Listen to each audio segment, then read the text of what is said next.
الحمد لله نحمده ونستعينه ونستغفره ونؤمن به ونتوكل عليه ونعوذ بالله من شرور أنفسنا ومن سيئات أعمالنا من يهده الله فلا مضل له ومن يضلل فلا هادي له وأشهد أن لا إله إلا الله وحده لا شريك له وأشهد أن محمدا عبده ورسوله أما بعد فإن أحسن الكلام كلام الله وأحسن الهدي هدي محمد صلى الله عليه وسلم وشر الأمور محدثاتها وكل محدثة بدعة وكل بدعة ضلالة وكل ضلالة في النار. قال الله تبارك وتعالى في القرآن المجيد: أعوذ بالله السميع العليم من الشيطان الرجيم. بسم الله الرحمن الرحيم.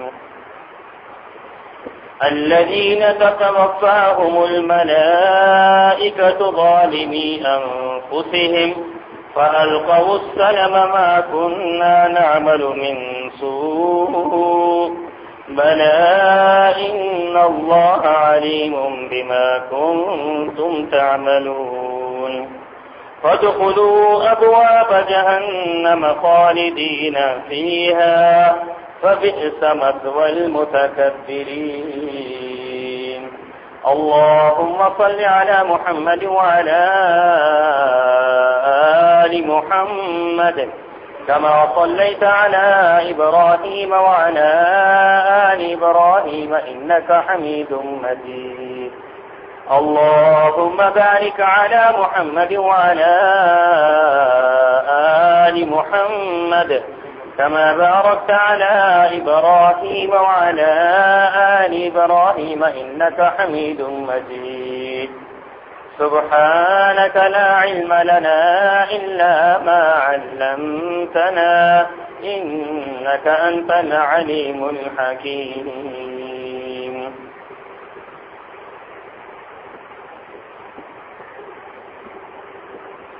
الذين توفاهم الملائكة ظالمي أنفسهم.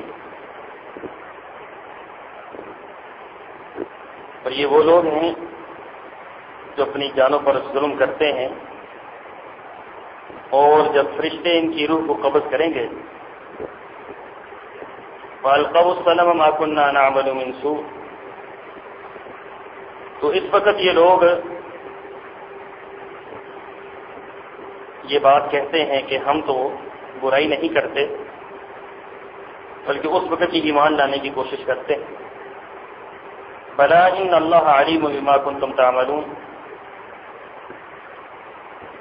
ہاں بے شک اللہ تعالیٰ جانتا ہے جو کچھ یہ لوگ عمل کرتے ہیں. فادخلوا ابواب جہنم خالدین فیہا، بس حکم ہوگا ان کو ہمیشہ ہمیشہ کی جہنم کے دروازوں میں داخل ہو جاؤ. فبئس مثوى المتکبرین، اور تکبر کرنے والوں کے لیے یہ بہت برا ٹھکانہ ہے. اللہ ذوالجلال والاکرام کی حمد اور ذات کی ثنا، حضرت آدم سے لے کر کائنات کے آخری انسان تک اللہ کی حمد اور ثنا میں مشغول ہیں اور مشغول رہیں گے. دن اور رات بیت رہے ہیں، صدیاں کٹ رہی ہیں، سال گزر رہے ہیں، شامیں اور صبحیں روزانہ اپنے آب و تاب سے چلتی جا رہی ہیں. لوگ آتے ہیں جاتے ہیں، نظام کائنات چل رہا ہے. ساری دنیا اللہ کی تعریفات اپنے اپنے انداز سے بیان کر رہی ہے، لیکن میرا ایمان ہے کہ اللہ کی حمد و ثنا کا حق کوئی بھی ادا نہیں کر سکتا.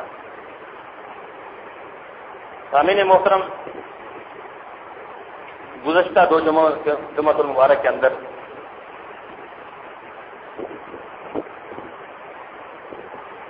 عذاب قبر کے بارے میں نے کچھ باتیں بیان کی تھیں.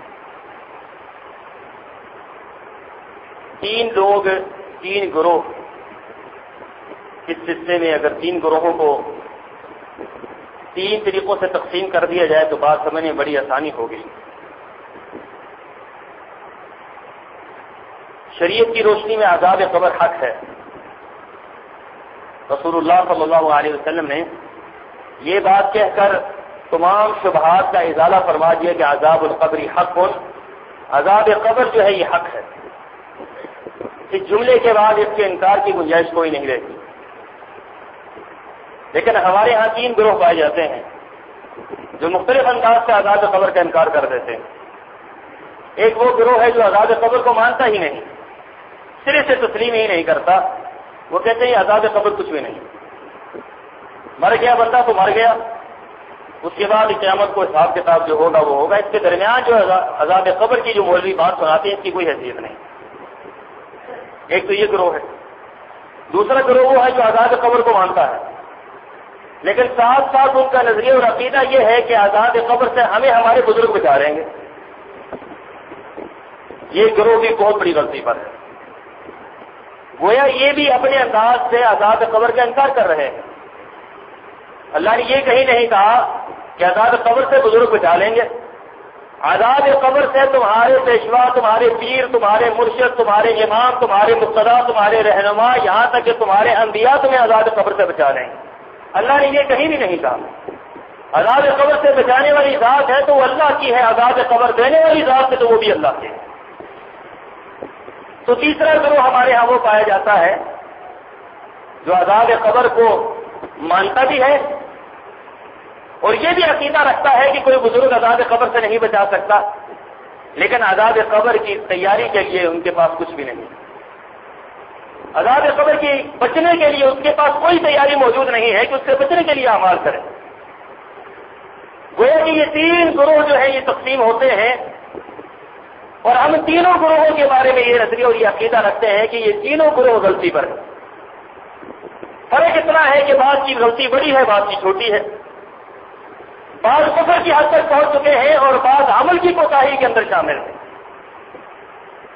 تو یہ تینوں افراد ناکامی کا شکار ہیں، تینوں گروہ ناکامی کا شکار ہیں۔ جو عذاب قبر کا انکار کرتے ہیں وہ بھی ناکام ہیں، جو قبر کے بارے میں یہ نظریہ رکھتے ہیں کہ ہمارے بزرگ کو جانیں گے وہ بھی ناکام ہیں، اور جو قبر کو حق سمجھتے ہوئے، عذاب قبر کو حق سمجھتے ہوئے، سوال جواب کو حق سمجھتے ہوئے اس کے لیے تیاری نہیں کرتے وہ بھی ناکام ہیں۔ کامیاب ایک گروہ ہے اور وہ ان لوگوں کا ہے جو عذاب قبر کو حق سمجھتے ہیں، عذاب قبر کے بارے میں رسول اللہ کی زبان سے نکلے ہوئے ایک ایک کلمے کو حق جانتے ہیں اور پھر اس کے بارے میں تیاری کرتے ہیں، اللہ سے دعائیں بھی مانگتے ہیں، وہی لوگ کامیاب ہیں، اس کے علاوہ کوئی کامیاب نہیں ہو سکتا۔ میں نے پچھلی جمعہ المبارک کے اندر مومن کی زندگی کا نقشہ کھینچا تھا مرنے کے بعد، کہ مومن مرنے کے بعد کیا کیا اس کو معاملات سے نکلنا پڑتا ہے۔ آج جمعہ المبارک کے اندر آپ کے سامنے یہ رکھ رہا ہوں کہ کافر کو کن کن مصیبتوں کا سامنا کرنا پڑتا ہے۔ مرنے کے بعد ہی اب یہ معاملات کا حساب و کتاب شروع ہو جاتا ہے۔ اذا مات الانسان فقد قامت قیامتہ، وہ قیامت کے اوپر وہ تو آئے گی، لیکن جب انسان مرتا ہے اس کی قیامت وہیں سے قائم ہو جاتی ہے، وہیں سے اس کے سلسلے کا آغاز ہو جاتا ہے۔ اگر وہ اچھا ہے تو وہیں سے اس کے معاملات شروع ہو جاتے ہیں، اگر وہ برا ہے تو وہیں سے اس کا حساب و کتاب شروع ہو جاتا ہے۔ رسول اللہ صلی اللہ علیہ وسلم نے فرمایا کہ بد انسان، کافر، بےایمان، منافق، مشرک جب مرتا ہے دنیا سے جاتا ہے، اس کی روح قبض کرنے کے لیے فرشتے آتے ہیں، ان کا انداز ہی بڑا عجیب سا ہوتا ہے، سیاہ کالے فرشتے آتے ہیں، سیاہ چہرے